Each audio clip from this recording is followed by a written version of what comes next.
Assalamualaikum warahmatullahi wabarakatuh. Nama saya Arfa Ahmad Junaidi, kelas 207. Di sini saya akan membahas tentang analisis anggaran operasional sebagai alat pengendalian manajemen. Pendahuluan kebutuhan akan bersih masyarakat perkotaan terus meningkat. Hal tersebut disebabkan jumlah penduduk yang terus bertambah dengan disertai semakin banyaknya lahan penyerapan air yang berubah fungsi menjadi daerah pemukiman dan gedung-gedung perbelanjaan. Hal tersebut juga terjadi di wilayah Kota Madya Sidoarjo, sehingga untuk memenuhi kebutuhan air bersih yang layak untuk dikonsumsi dipasok sepenuhnya oleh perusahaan di daerah air minum Delta Tirta Sidoarjo.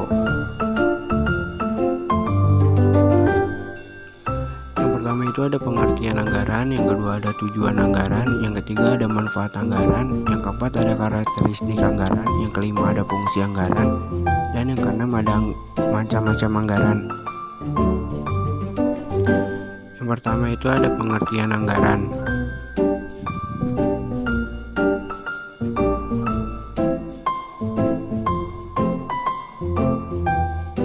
Pengertian anggaran adalah suatu pendekatan yang formal dan sistematis daripada pelaksanaan tanggung jawab manajemen di dalam perencanaannya. Yang kedua itu ada tujuan anggaran. Tujuan penyusunan anggaran yaitu yang pertama itu ada untuk digunakan sebagai landasan yuridis formal dalam memilih sumber dan investasi dana. Yang kedua untuk mengadakan pembatasan jumlah. Yang ketiga untuk merinci jenis, dan yang keempat untuk merasionalkan sumber dan investasi dana. Yang ketiga itu ada manfaat anggaran.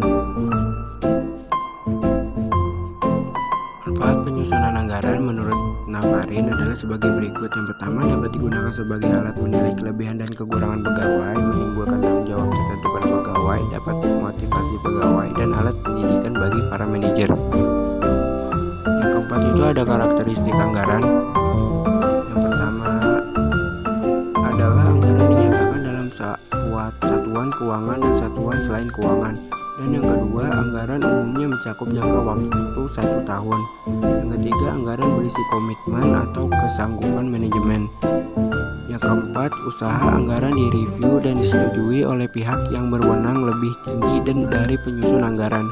Yang kelima, sekali disetujui, anggaran hanya dapat berubah pada kondisi tertentu. Dan yang keenam, secara berskala, kinerja keuangan sesungguhnya dibandingkan dengan anggaran, selisihnya dianalisis dan dijelaskan.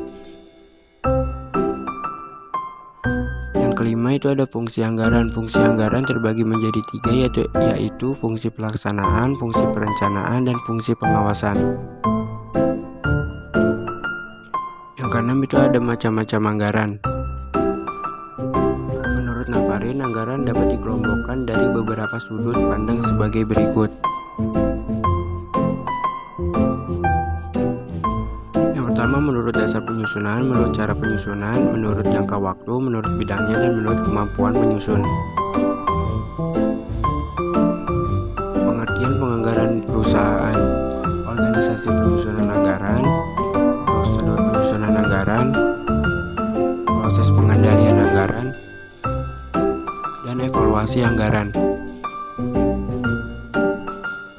Yang pertama ada organisasi penyusun anggaran. Menurut Mulyadi, dalam organisasi penyusun anggaran terdapat 3 pihak utama yang terkait dalam penyusunan, yaitu komite anggaran, departemen anggaran, dan para manajer pusat pertanggungjawaban, dan dikoordinasikan dan diadministrasikan oleh 2 unit organisasi, diantaranya yaitu komite anggaran dan departemen anggaran.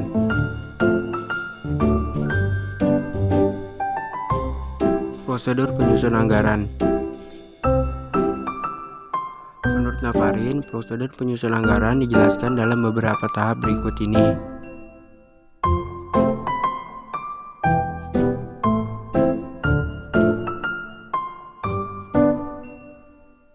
Tahap yang pertama adalah penentuan pedoman anggaran, tahap kedua persiapan anggaran, dan tahap ketiga penentuan anggaran, dan tahap yang terakhir adalah pelaksanaan anggaran. Proses pengendalian anggaran. Menurut Mulyadi, proses pengendalian anggaran dilaksanakan melalui 3 tahap utama, antara lain tahap implementasi, tahap penetapan sasaran, dan tahap pengendalian dan evaluasi kinerja. Yang D atau yang terakhir ada evaluasi anggaran. Evaluasi anggaran pada dasarnya membandingkan antara anggaran dengan pelaksanaan sehingga ditentukan penyimpangan yang terjadi. Penyimpangan ini akan digunakan sebagai dasar untuk mengukur efisiensi serta penilaian prestasi. Metode penelitian adalah rancangan penelitian. Penelitian ini merupakan suatu penelitian berbentuk study case yang biasanya dilakukan arahnya terfokus pada satu objek penelitian saja seperti satu perusahaan yang diamati dan dijadikan penelitian. Penelitian menggunakan penelitian dengan pendekatan kualitatif. Kesimpulan adalah tujuan dari penelitian ini adalah untuk memberikan gambaran mengenai penerapan anggaran sebagai alat pengendalian manajemen di PDAM Delta Tirta Sidoarjo berdasarkan hasil pengamatan dan penelitian yang telah dilakukan dengan metode kualitatif. Sekian, terima kasih. Assalamualaikum warahmatullahi wabarakatuh.